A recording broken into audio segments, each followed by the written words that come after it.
Good afternoon, everybody. Welcome to the special edition of ODN Sports. Yes, it's ODN Sports now. It's a new brand, but the same old group. For today, we will dig into martial arts with our special guests from the world of Kendo. But before that, allow me to introduce the panel that will join me today. First off, we have Rica Baby Dynamite Aquino, who herself is into fight sports. Hello, hi Direct Brian. Hello everybody, all our viewers ng ODN Sports, and of course our co-hosts and our guests today. Medyo kailangan parang getting used to it. Yes. Okay. And of course, we also have one of the veteran journalists in the Philippines right now, Mr. Vincent. Good afternoon, everyone. Good afternoon, Mr. Inting, Reida, and Nica. Welcome to ODN. All right. And of course, si Mr. Andy Fiel, who is usually a volleyball writer. He will try something new in the world of fight sports. Andy, good afternoon to you. Good afternoon, Godfather. To the hosts and our special guests. This is a very, very interesting afternoon and happy Easter to everyone. Looking forward to listening to the stories that our guests will be sharing to us this afternoon. Thank you, sir. All right, and finally, somebody who actually our guests already know. She's been appearing in several shows, Miss Anna Cruz. Hello sa ating mga viewers sa ODN. Again, another exciting episode ang naghihintay sa atin para sa araw na to. So guys, this episode is more of learning also for us about the sport. It's a sport that's been heard, but let's dig on deeper. Pero before we get into that, let me call on our special guest. First off, the lovely couple of Mr. Kristopher Inting and Ma'am Loida. Good afternoon. Good afternoon. Nice to meet everyone. Good afternoon, sir. Now, we have one of the board of trustees of the United Kendo Federation of the Philippines, Ma'am Reida Renovilla. Good afternoon. Good afternoon, everyone. And lastly, the one who surprisingly competed even with the pandemic, one of the budding stars of the sport, all the way from Japan, Miss Nica Villacampa. Hello po, everyone. Hi, Nica. Glad you could join us all the way from there. Okay, before we get into the proper, let's give our guests their opening statements. First of all, Sir Chris, Ma'am Loida, how are things over there? Alam natin na the Philippines is currently in ECQ. It's an unusual situation. How are things over in your end? On our end, we've been hunkering down. Actually, we barely left our place over the past year or so, only for essential errands, basically. So we've been trying to keep safe, and keep healthy And fit. and fit. Yeah. Especially for the training pool for the national. We have our own program to make sure that everybody's fit. All right. Yeah, but otherwise, yeah, we've been doing relatively well. All right. That's good to hear, sir. How about you po, Ma'am Reida? How are things over there all the way from Davao, right? Yes, okay naman po. It's not ganyan ka grabe compared to Manila. We're trying to stay lang dito lang sa bahay. Staying fit, healthy. And finally, Nica, we have no idea what's happening over there in Japan. How are things over there? Everything's okay po. Kind of busy because of the training and the studies, but everything's okay po. All right. So before we get, I guess it would be proper for Sir Kristopher and Ma'am Loida to kindly give us an overview of Kendo. I mean, some of us have heard it, but not all are really well versed of it. Before I turn you over to the panel, could you give us a slight overview and what's been happening to the United Kendo Federation?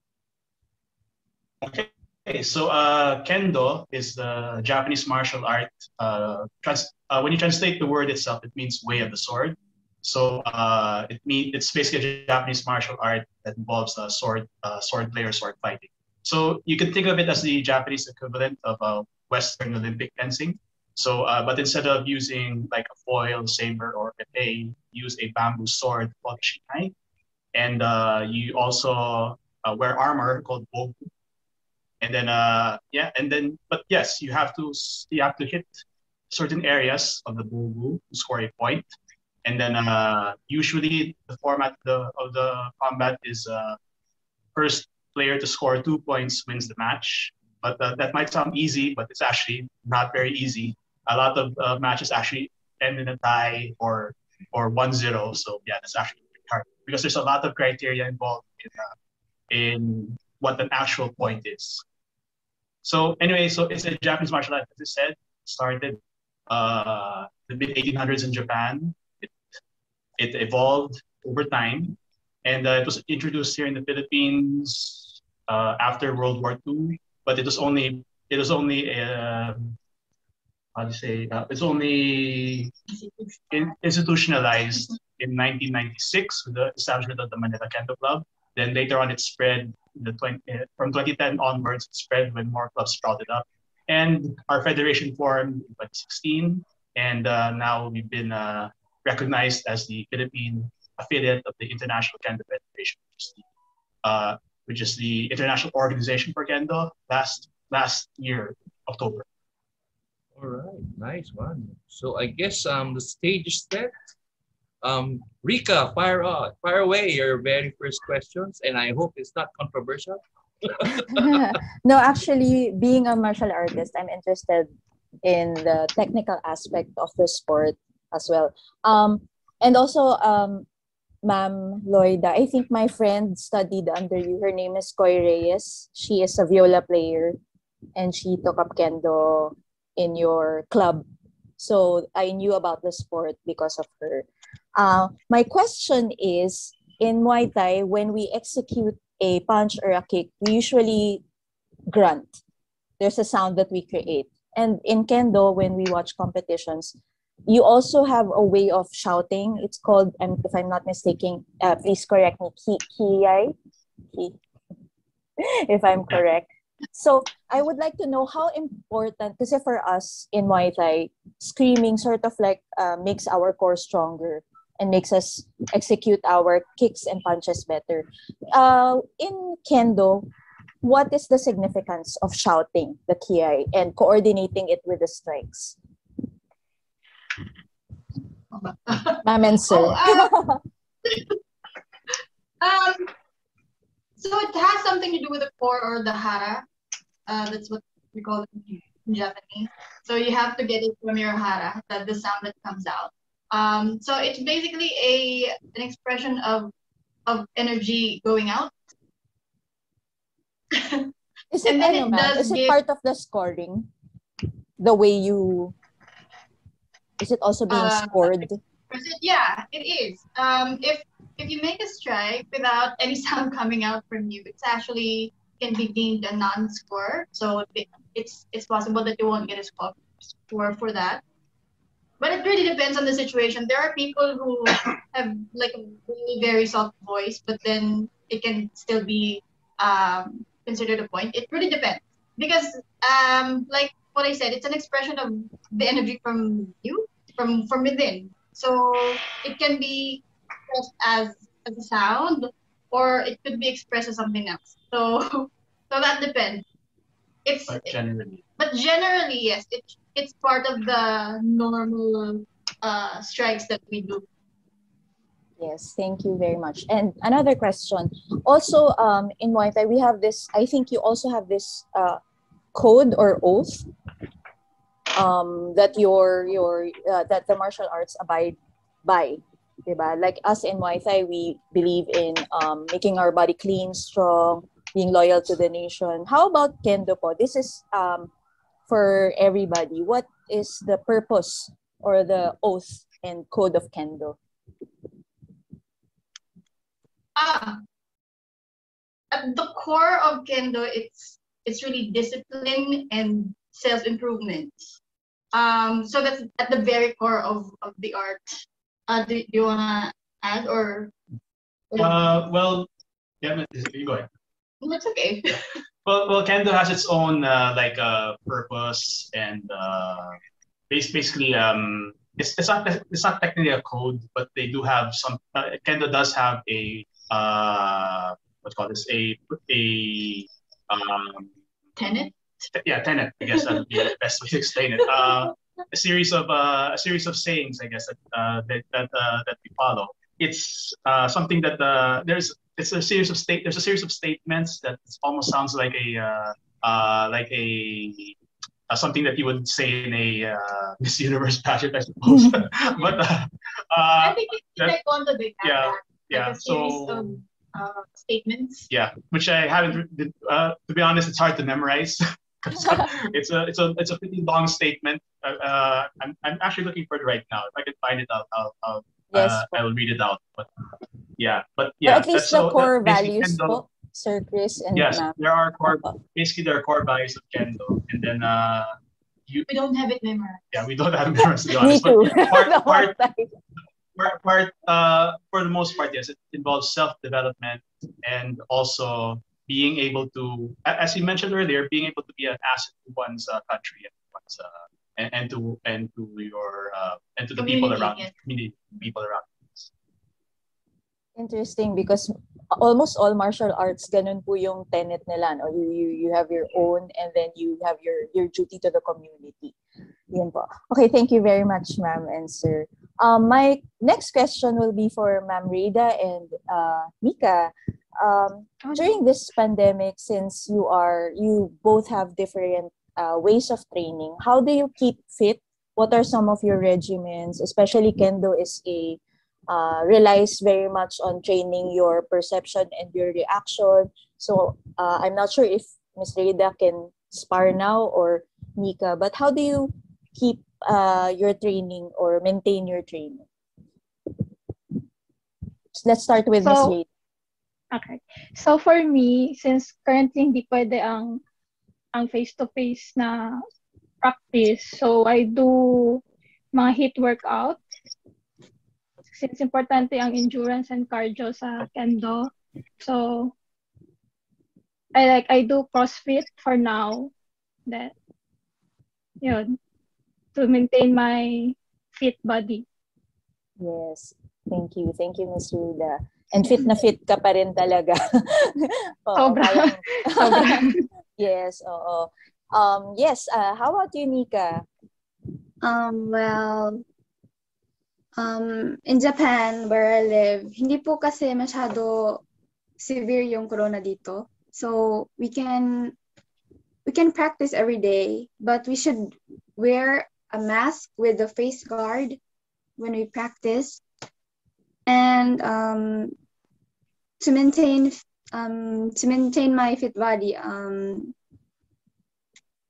well, I practice every day in the school for 3 hours, and after that, when I go home, I do some cardio workout and some core training to since everyone in here is very strong and I don't want to lose, I should give more effort to be stronger than them.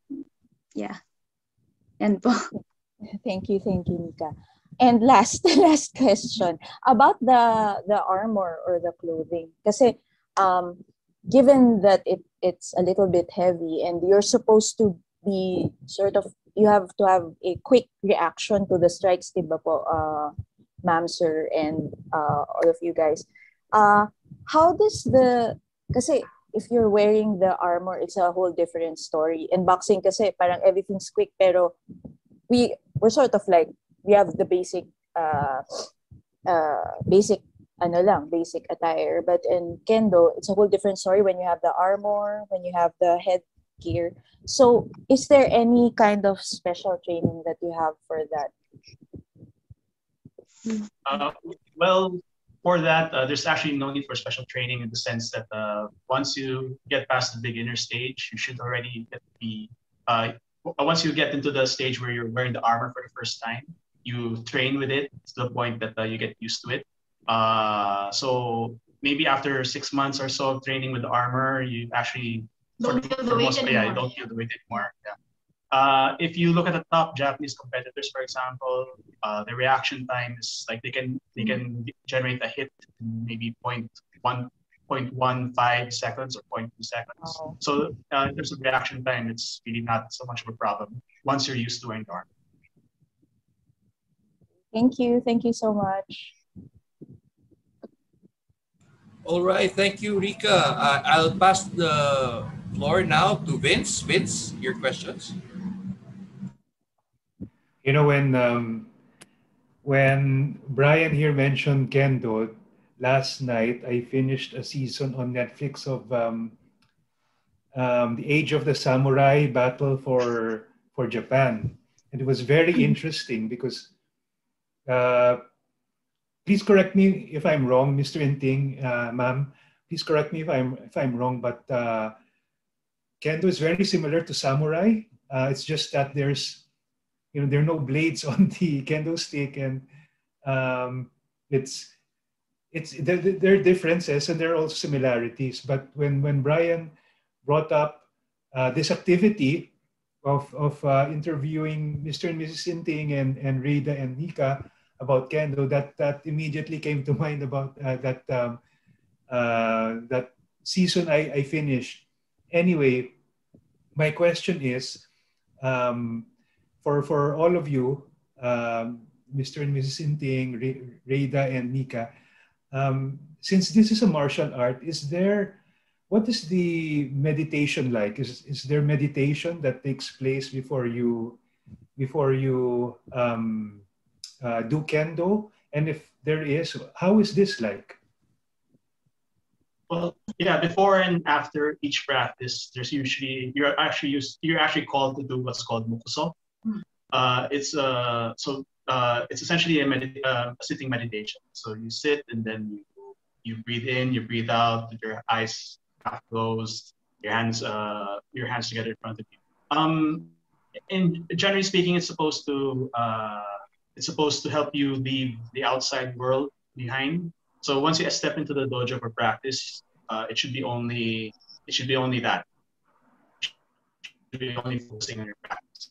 So mokuso will help you do that. And once practice is finished, it's time to go back to the real world. You leave the whatever frustrations might have happened during practice behind you, and you do mokuso also to help achieve that kind of center spirit. Do you really meditate when you do mokuso? Well, to be honest, when I try to mokuso, I just try to not think of anything. Just try to focus on my breathing. I don't know if that's technically meditation, but I hope, as far as I know, that's what meditation is supposed to be about. But it's a short exercise only. I think the whole thing is like 30 seconds. Yeah, so no, not usually. 30 seconds usually. And usually when we do mokuso, so we close our eyes. Right? We're sitting on the floor. We close our eyes. What I do at that time is I go over the things that I'm supposed to be focusing on that day. So that's my time to like center myself and just recite maybe 3 things that I want to like improve on or focus on that day. So that's my practice for that day. Is very, very focused. Hindi siya like sabog-sabog. So that's how I use that time. And then at the end of practice, it's also the time that I use to review if I actually achieved my goal for the day. So as you can see, even if we're married, our approaches are different. Thank you, sir. Thank you, ma'am. Okay, for Reida and Nica, I'll just adjust my question. For Reida, paano nakakatulong ang meditation bago ka mag-compete? For competition, importante sa akin mag-meditate to clear my mind para hindi ako ma-pressure sa audience, sa performance ko sa competition. So, moksu is very important during the competition. To clear my mind, focus lang sa fight, and do my best sa competition. Like, dapat nasa competition ka like no mind. Then, ang body mo na yung magdalaw during the competition. Nica?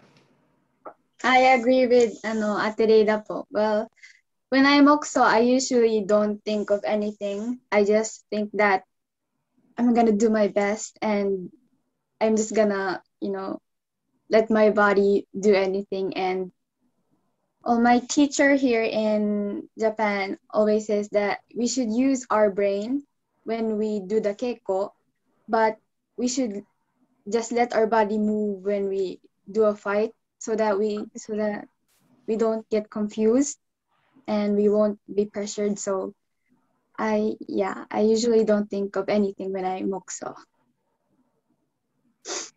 Okay, thank you. Back to you, Brian. All right, thank you, Vince. Let me move on now. Before we proceed, I invited some media friends also. Ivan is here, and Gerard Arce might be following later. Andy, your questions, please. Thank you, Brian. I've been intently listening to everyone's explanation of what Kenpo is because I'm definitely a bystander in all this because I have never connected with any martial arts or never tried any martial arts. Just the more modern sports lang. But it's very interesting when you talk about core values and the character that you must have as a fighter. Sir Christopher, I just like to ask then, kasi I know in Kenpo, when there are two combatants, it's a very extreme experience between these two combatants. And as soon as you hit or make a point against your combatant, I understand you cannot like do a fist bump or put your hands up or show everyone that you did good on that point. It has to be more of humility that when you hit someone, that's it. After that point, you go back to position. Is this something that you also show or teach here in the Philippines, that this is something that you should not do to show respect to your combatant and the sport? Kasi in the Philippines, like when you play basketball or any other sport, when you like score a goal or make a point or spike a ball, there's usually celebration after. But in Kempo, this is not something that you do out of respect for your combatant and the sport. What is the philosophy of this Yeah, so the basic philosophy is that so first of all, in kendo, if you take it to the real world application of kendo, you're fighting you're fighting someone else with a sword. So in theory, if you scored a point, that means you scored a killing blow against somebody if that is a real sword. So that's not a time for celebration because you just killed somebody. You just took a life. You just took a life. So that's not something that should be celebrated. In fact, you should reflect on that. You should, in theory, anyway, you should be reflecting on that. You should be thankful that you didn't die, for instance, something like that. So that's part of the respect there. Also, there's also a concept in Japanese martial arts, but especially in kendo. It's called Zanzin, which basically means that you have to be prepared to strike back, even if you think you've already beaten your opponent. Because you might, even if, for example, you hit and you think you scored, for example, maybe it wasn't an actual score. The judges would say that didn't actually give the score. So you have to be ready to strike back and strike back in case your opponent is ready in a counter attack. So those are basically the two main philosophies why we don't celebrate after scoring a point in kendo. And to answer your other question about the whether it's taught here, well, yes, at least in our dojo, we do teach it that way. I'm sure in Davao, where Reida practices, taught that way also. Definitely, in Japan, it's taught that way. Mainly because again, it's part of the actual rules of competition. So international competition rules in kendo do state that you cannot celebrate after a point. So it's definitely enforced on the rule set of Kendo itself. So we can't do that. And your point could even be taken back. Yeah, your point can be taken away if you celebrate. That's part of the rules. Yeah, for example, they gave you a point and then you celebrate it. They can decide to take the point away. So you should never ever celebrate. Yeah, we've seen that actually happen in person in an international competition in Hong Kong, where one of the it was the finals, so it was a championship match, and then one of the fighters celebrated after scoring a point that should have made their team win the match. So he lost himself in the he got lost in the emotion, I guess. So they waved off the point, and then they had to go into a tiebreaker. So yeah, Oh, that was interesting. Yeah. No, eventually they did win, but yeah. Yeah, but he had to take the point again through combat. Yes. Sir, is this also a direct a direct connection to the beliefs of the samurai? Yeah, in a sense, because again, Kendo is directly descended from samurai training. Of course, there have been changes, of course, especially over the years, especially after World War II, for example, because they had to tone down some of the more martial aspects of Kendo after World War II, when they had to reinstate Kendo as a activity in Japan. But yeah, a lot of the core values of what we know to be samurai culture, for example, you can still find examples of that in being taught in Kendo. Thank you, sir. Ma'am. Reida, this question is for you. In Davao, how do you see the sport growing, and do you also see it being something that the communities there in Davao can relate to?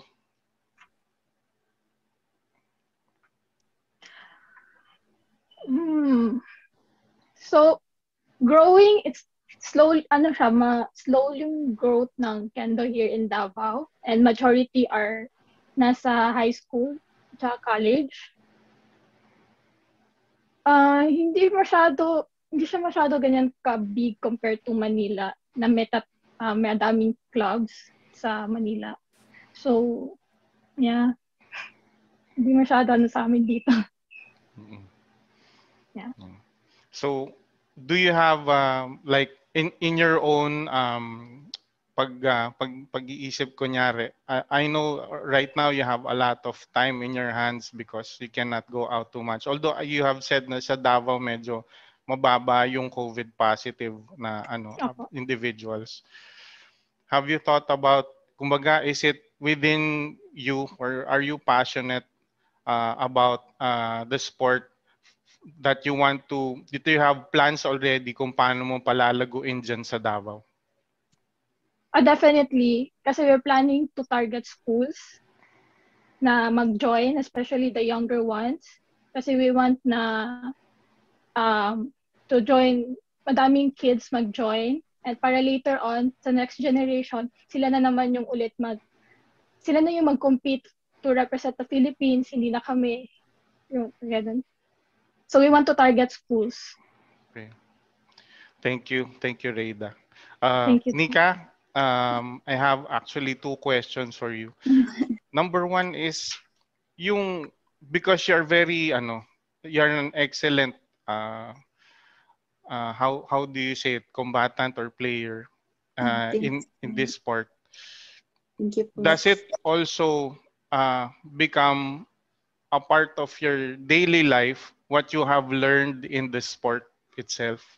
Does it overflow to the other parts of your life?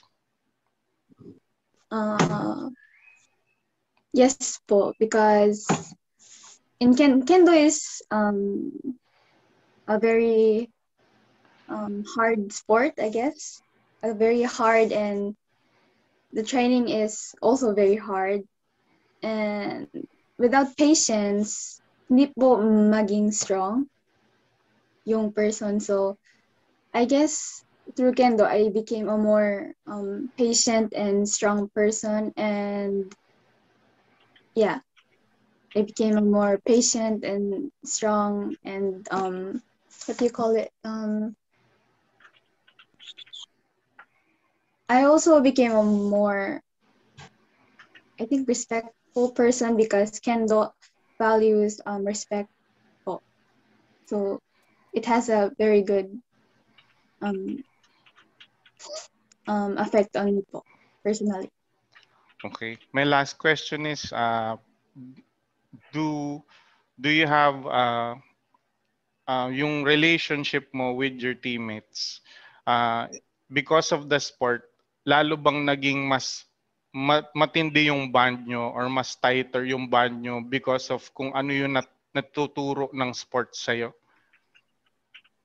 Yung friendships nyo. I agree po that bond becomes deeper, but sometimes, you know, there are quarrels and stuff, and since we are different people, we think different things, we have different opinions. Sometimes we disagree on a lot of things, but through fencing, we usually get along very well, even if we had a quarrel before the keiko. After the keiko, we usually have it solved. So yeah, I think Kendo is a good thing to bond friendship with other people. Okay, thank you, Nica. Brian. All right, thank you, Andy. Next we call on Miss Ana Cruz. So my question ay mas centered dun sa federation and sa sport mismo, no? So sa federation, recently nakapag-buo yung federation ng anti-doping committee. So I'm curious, parang what motivated the federation to establish that committee, and parang ano yung next step mo together with that team po? Well, actually, yeah, to be honest, the anti-doping committee is an actual requirement from the International Kendo Federation. So part of the requirements for joining is that we had to form our own anti-doping rules and then assign an anti-doping officer. So the minimum MU is to have one officer and then have a set of rules for applying anti-doping restrictions. Or in our case, it's going to be most likely anti-doping education because it's very hard to it's not easy to do the testing here, so it's beyond our capacity, to be honest. But yeah, because the International Federation requires it, we had to comply. But beyond aside from having just one officer, we decided to have an actual committee because kawawa naman yung officer kung mag-isa lang siya. So we decided to form a committee. Fortunately, we have a number of members in our federation who are actual who are in the medical field, like actual doctors, or like in the case of Miss Manay, who is the current anti-doping officer. So she's a nurse with experience with drug rehabilitation. So she was the perfect choice, basically, to be the anti-doping officer. So yeah, that's why we had support that. And I see it as a very good advancement, no, sir? Kasi not all sports or NSAs may ganito. So, sir, in terms of the sport naman, last year, parang problematic pa tayo sa anong mangyayari sa Kendo because of the lockdown and the pandemic. So, ngayong taon po ba, we have nilulook forward na competitions na katulad nung nangyari last month, and then may mga certain adjustment po ba other than the wearing of the mask under the helmet, mga ganun po? Yeah, so in terms of competitions, so right now, I guess right now it's in Nica, for example, is very lucky that she's in Japan right now and she's able to compete. She did mention earlier that even in Japan, they're required to wear face masks underneath the helmet or the Kendo men or the Kendo helmet. So that's something that will be a common restriction, I think, that we'll be having once practice resumes also here. So that's something that we will probably be definitely we will be implementing that while there's a pandemic. In terms of competitions, actually, we did have a bit of a disappointment just last month also, because it was announced that the World Kendo Championships for Paris, that was supposed to be held in Paris for next year, has been cancelled. So they'll no longer be holding it, which is a bit of a disappointment. And so as a result, our training pool right now, we're actually in search of a competition to field them for. But yeah, so but yeah, in terms of practice, we can't practice right now because of the continued lockdown, especially now when the quarantine levels have been raised, and then. But yes, we're still training to stay. At least the training pool is still trying to keep this stay fit, so that at any point in time when practice can resume, they can just go back into practice with the minimal warm up, or getting used to getting back into practice stage. As for looking for competition, we're trying to see what international competitions are available. Maybe the Hong Kong Open next year, if they will hold it. They usually hold it at February or March. We'll see about that one, that we can compete there. And maybe some other regional competitions, like Thailand usually has a competition around December. That's an invitational competition, so we'll see if that's available also for us. Maybe one of the if we can get. Because we do have some contacts in Japan, there are some competitions that we've been invited. Maybe that could be something that we could also look at moving forward. But as of for now, 2021, yeah, it's not looking good for these competitions. Yeah, I agree. Right. All right. Thank you, Sir Inting. Yes, Sir Brian. Bring it back. Thank you, Anna. Thank you for those questions. Ako naman magtatanong. Sir Chris, I mean, this is a sport na some may be familiar with when it comes to, what do you call this? When they visualize the sport, it's something we would see on television. But in the local scene, it's something that not all locals are familiar with. I just like to ask, sir, how broad na yung coverage ng Kendo here in the Philippines? Because I remember it was Rica yata who told me na there were over, I think around 70 members. Am I right? Is that right? Countrywide? Right Yes, sir. Yes, sir. Countrywide. Just the Philippines.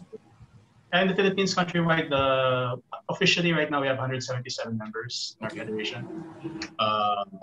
But there are like a number of people in the clubs who are part of the federation who haven't signed on. So actual numbers of people practicing Kendo would be somewhere around the low 200s maybe. Low 200s countrywide, yeah. So where are they being taught, sir? May satellites ba to, or is there a main dojo, or? Well, actually, what happened was clubs started independently of one another in various regions of the Philippines. So, as Reida mentioned, there are clubs here in Metro Manila who are independent of one another. Then there's in Davao, Iloilo, Cebu, Dumaguete. The newest one is in Bago City, close to Bacolod.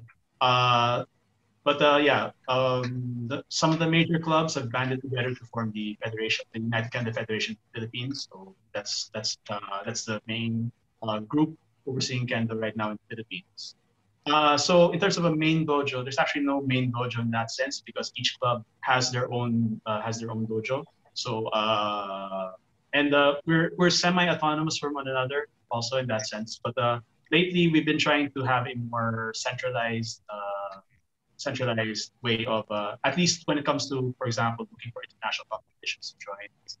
So it's at least in those terms, we're trying to be a bit more centralized. Sir, aside as for coverage, yeah. Okay. When you mentioned coverage earlier, coverage is still very niche. So we rarely get any news coverage. For example, we've had 4 national tournaments already, and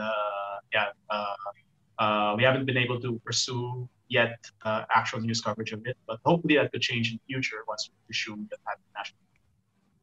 So let's work on that. I'll try to help you with that. Yeah, thank you. All right. Then, sir, when it comes to, I know you're one of the senseis. I'm just curious, how many are helping you teach the sport, the martial arts to young and aspiring people who might want to take up kendo? How many are you? In terms of local teachers, and if you're talking about Filipino teachers right now, if you want to, in terms of pure rank, actually, there's only a handful of us who have the rank sufficient to actually teach. You can count on the fingers of one hand, 4 or 5. Yeah. But sometimes it doesn't matter what rank you are, as long as you're able to teach it. As long as you're able to teach it. Like for example, the founder of the Iloilo Kendo Club actually has no rank. He has no Dan rank, but he's still. Yeah, I mean, prior to the pandemic, he was holding the club together. He was teaching. He was. I mean, their competitors that they send to the national competition tend to. Well, they don't. They haven't won anything major, but they tend to do well. So actually, my hats off to Ryan Iloilo because yeah, he's even if he's unranked, he's managed to hold this club together for this long. That's no mean feat. So as long as the club leadership in the individual clubs are willing to spread kendo on their own, that's actually something that we welcome. And as a federation president, for example, I would try to help out as much as we can. But again, because we're a relatively new organization, it's still hard to pull together resources to help out. Yeah, we've been seeing if we can get like equipment donations from Japan, but those things are hard to apply for because there are a lot of countries applying for that also. So we have to figure a way to get higher up on the priority list for any donations. I see. Okay, sir. Let me move to Nica. I'm really curious about this because it was Sir Kristopher who showed me that tournament that you got yourself. Can you tell me how did you end up joining this tournament? I didn't even know that there's a tournaments like this going on. Something like, can you tell us how you were able to join this and what happened during the tournament? Sa Japan po? Yeah, so in Japan.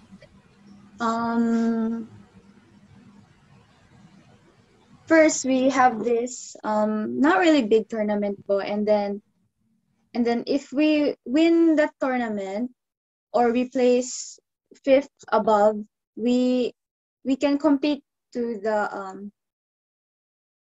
in Japan it's called Kentaikai. It's like I don't know how to say it in English. Like we compete in prefectures in Shizuoka Prefecture. The teams there compete, and in that tournament, if we can get like a place that is high, like 5th place or I don't know, maybe 6th, we get to compete in a higher tournament, which is called Tokai tournament, and our team unfortunately lost in that, and we only ended up getting 5th place. But yeah, it was a good experience and everyone was very strong. All right. So is this your first tournament ever, or is this one of several tournaments you've been participating in? Well, in senior high school, it's actually my first tournament I competed in. I competed in po. So are there any upcoming tournaments you're joining aside from that, from here? Yes po. I think in a month or 2 po, I think. Okay. If the corona doesn't get worse, I think there'll be a tournament in 1 or 2 months po. That's either May or June, right? Yes po. Oh, June. Sorry. 1 or 2 months. I'd like to ask some of the media friends I've asked. Ivan, do you have any questions you want to ask to them? Yes. you very much.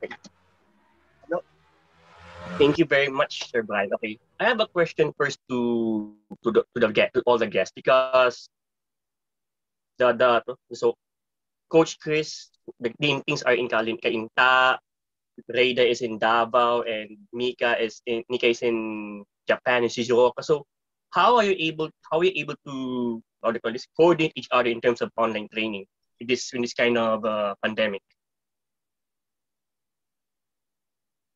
Well, the training pool, for example, right now, for the most part, since most of the Philippine-based Kendoka can't actually practice Kendo, what we're doing is we're asking them to follow a series of guidelines for how they can do their own personal training, and then we're recording the metrics, what they're doing, so that we can see how well they're following the training, the prescribed training guidelines. Well, in Nica's case, she's very lucky because she can still actually practice. But for the most part, everyone is trying to just trying to stay fit through the exercise programs that we've been assigned. Yeah, the training was required to record their fitness routine and then submit them on a weekly basis. And that's how we evaluate how everybody's trying to fit. So that's the program that we currently have right now. And then we also have lectures. Yeah. We have lectures. We have on competition-based topics and quizzes after the lectures. Yeah, because there's plenty of people in the training pool who are completing newbies to international competition. Yeah, so that's why we have these lectures so that they can be trained on all of the different rules around tournaments, things like that.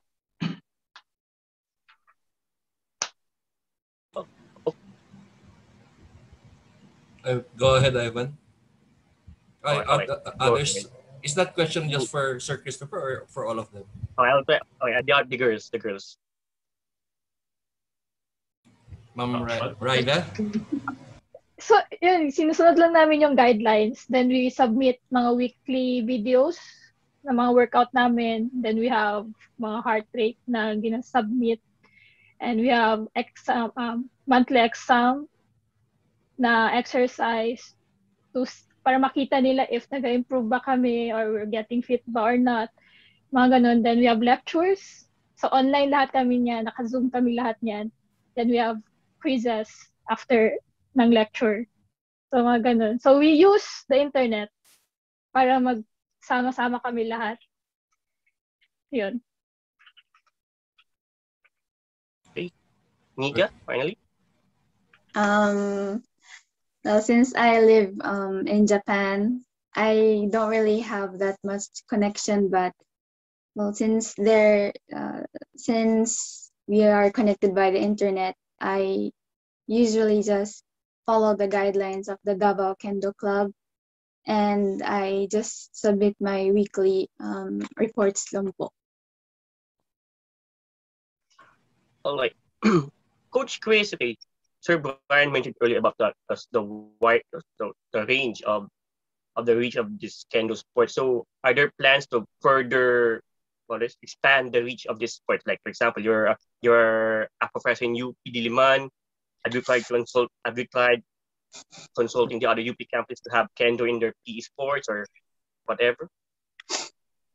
Well, yeah. So in terms of of course we can't do anything right now during the pandemic. But prior to the pandemic, there were definitely plans on how to expand Kendo here in the Philippines. Right now, actually, Kendo is a PE course right now in UP. I mean, that's why I'm actually there, because I'm teaching. I'm specifically teaching Kendo in UP as a part-time lecturer over there. In Cebu, for example, Isagani Sensei of the Cebu Kendo Club is also incorporated Kendo as a PE in the University of San Carlos. So there were actually plans to expand the Cebu representation of Kendo by having a school-based club out of the University of San Carlos. But again, that was stopped by the pandemic. So hopefully, once the pandemic's finished, once the pandemic is over, we can go forward with these plans to expand. So I think Reida mentioned it earlier that schools that they're targeting schools in Davao. So I think also that's something that we should be doing in general, targeting schools, because I think the younger we can get people to start practicing, I think that would definitely be better, because it does take some time to develop the skill set if you want to become a successful competitor. Of course, if you just want to take it up as a casually as a quote unquote hobby, that's okay also. I mean, you can start anytime, because so yeah, we just don't want to target younger people. Of course, older people can start kendo. Like I myself started out at the relatively old age of 26, something like that. So it's you can start it out actually at any time. But yeah, in terms of expansion, it's probably better to be targeting the younger audience. No. Great. Yeah, I agree. Okay. Reserve my next questions for later. Sir Brian, you up?